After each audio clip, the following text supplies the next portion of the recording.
Rescue operation सारी रात जारी रहे और अभी भारतीय सेना की एक पार्टी ने 14 और जो दबे हुए थे एवलांच में उनको रेस्क्यू किया है। अभी इनको मेडिकल ट्रीटमेंट के लिए लेके जाया जा रहा है और इनमें से एक अभी क्रिटिकल है।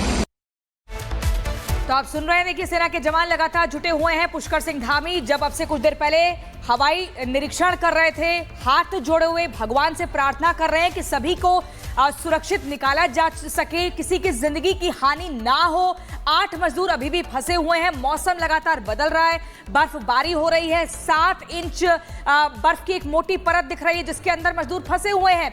और ऐसे में प्रधानमंत्री नरेंद्र मोदी ने भी पुष्कर सिंह धामी से फोन पर बातचीत करके हर संभव मदद का भरोसा दिया है। कहा है कि हर एक जो भी पॉसिबल असिस्टेंस होगा उसका एश्योरेंस मिला है, यानी कि कहीं पर भी कोई दिक्कत नहीं होने दिया जाएगा।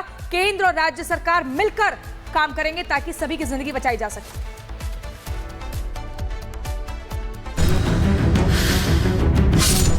मर्दों का सोचो, प्लीज सोचो। अरे मर्दों के बारे में कोई तो बात करे।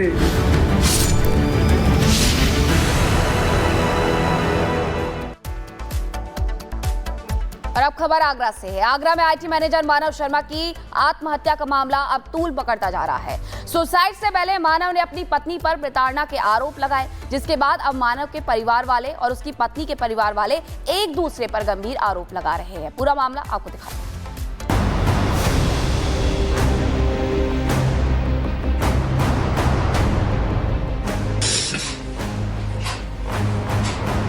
देखो, मर्दों का सोचो, प्लीज सोचो। अरे मर्दों के बारे में कोई तो बात करे। मर्दों के बारे में कोई तो बात करे। बेचारे बहुत अकेले हैं। रोते बिलखते 6 मिनट 57 सेकंड का वीडियो जारी कर मौत को गले लगाने वाले मानव शर्मा अब इस दुनिया में नहीं रहे। अपनी पत्नी और ससुराल वालों पर आरोप लगा फांसी के फंदे पर झूल गए, जिसने प्रताड़ना और कानूनी पचड़ों की कहानी की कलई खोल कर रख दी। The law needs to protect men. You know, I have always, मैंने सुसाइड पहले भी अटेम्प्ट किया हुआ है बहुत सारा। मैं अपना बता देता हूँ। मेरा ये है कि अरे भाई सेम ये सबका सेम है, सबका सेम है, सबका सेम है। तो मेरा भी वही है कि मतलब मेरी वाइफ का मुझे पता चला तो वो पता चला, चलो कोई बात नहीं। बट हाँ प्लीज प्लीज, अरे देखो सुनो, मेरे को जाना चाहिए, कोई दिक्कत नहीं है और मैं तो खैर जाना चाहता हूँ, ठीक है। लेकिन मैं फिर भी ये कह रहा हूँ कि देखो मर्दों का सोचो, प्लीज सोचो। अरे मर्दों के बारे में कोई तो बात करे। मर्दों के बारे में कोई तो बात करे। बेचारे बहुत अकेले हैं। पापा sorry, mummy sorry, Akku sorry. जैसे ही मैं चला जाऊंगा सब कुछ ठीक हो जाएगा। मेरे चाहते ही सब कुछ ठीक हो जाएगा। फांसी का फंदा, आंखों में आंसू और रूंधे गले से वीडियो बनाने वाले ये हैं मानव शर्मा, जो अतुल सुभाष की तरह पत्नी पर परेशानी का आरोप लगा दुनिया छोड़ चले गए, जिनकी शादी महज 1 साल पहले निकिता से हुई थी। और बताया तभी से दोनों के बीच कुछ बातों को लेकर अनबन होने लगी और जो मौत की वजह बन जाएगी किसी ने सोचा भी नहीं था, जिसे लेकर मानव का परिवार निकिता पर आरोप लगा रहा है, तो उधर निकिता मानव पर शराब पीने और मारपीट करने का आरोप लगा रही है। पहले तो हमें लगा कि उसने जज्बाती होकर सुसाइड किया है, बट जब दूसरे दिन उसका फोन खुला, जब हमें सारी वीडियोस और इंफॉर्मेशन मिली, तब हमें बहुत गुस्सा आया और हमें लगा कि उसे बहुत उकसाया है कि वो आसानी से डिवोर्स नहीं ले पाएगा। उसके माँ बाप और उसको परेशान किया जाएगा। मुझे भी मारते थे, मुझे भी गुस्से में ड्रंक करके धक्का मुक्की, हाथ काटना, सारी हरकतें करते थे उस टाइम पे वो ड्रंक करने पे। तो ये सारी बातें गलत है कि लड़की की नहीं सुनी जाती है। एक बार आप मेरी भी तो सुनो।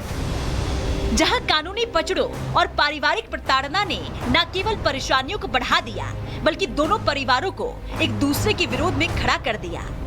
यही वजह है कि पारिवारिक विवाद कलह में बदल गया, जिसकी शिकायत के आधार पर अब पुलिस मामले की छानबीन में जुटी है। ये सोशल मीडिया के माध्यम से एक वीडियो संज्ञान में आया जिसमें एक युवक कैमरे पे ही लाइव आत्महत्या करने से पहले कुछ बातें कह रहा है।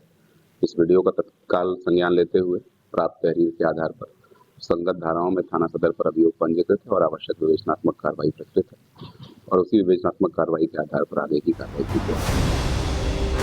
पहले अतुल सुभाष और अब मानव शर्मा, बदला कुछ भी नहीं, बल्कि एक नया परिवार सितम नगर सिस्टम के बोझ तले दब गया, जिसने सामाजिक मुद्दे पर नई बहस को जन्म दे दिया कि कहीं महिला कानूनों का गलत इस्तेमाल तो नहीं हो रहा, या अब महिला कानूनों के साथ पुरुष कानूनों की भी दरकार है।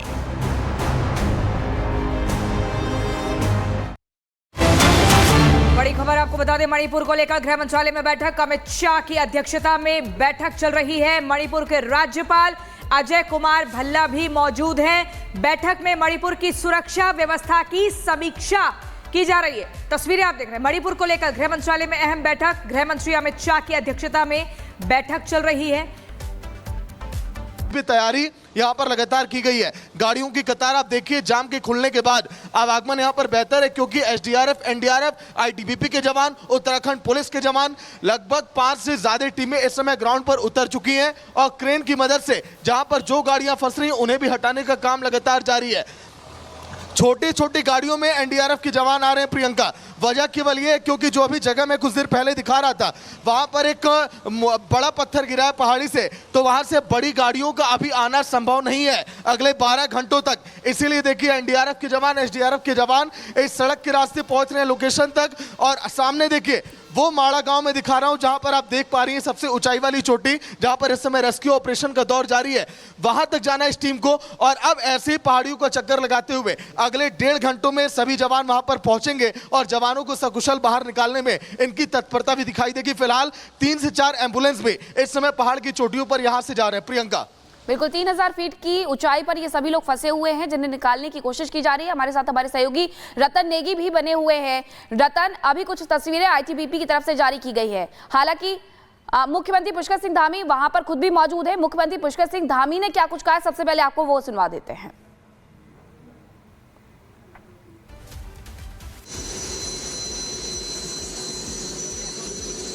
सभी को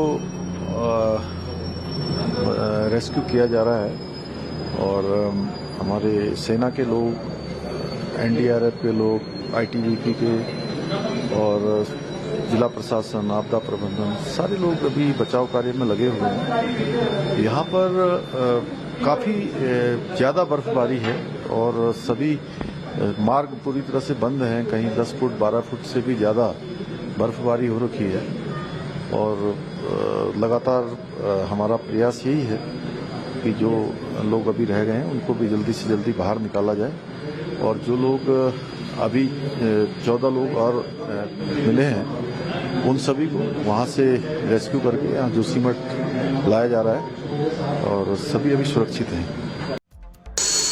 और एक बार फिर से हमारे सहयोगी रतन का रुख कर लेते हैं। रतन, 55 में से 47 लोगों को बाहर निकाला गया है। आईटीबीपी ने जो तस्वीरें जारी की है वो ये बताने के लिए काफी है कि देखिए चुनौतियां काफी है, मुश्किलें काफी है, लेकिन जो 8 लोग फंसे हैं उन्हें बचाने के लिए, उन्हें निकालने के लिए अभी ये रेस्क्यू ऑपरेशन और कितना लंबा चल सकता है?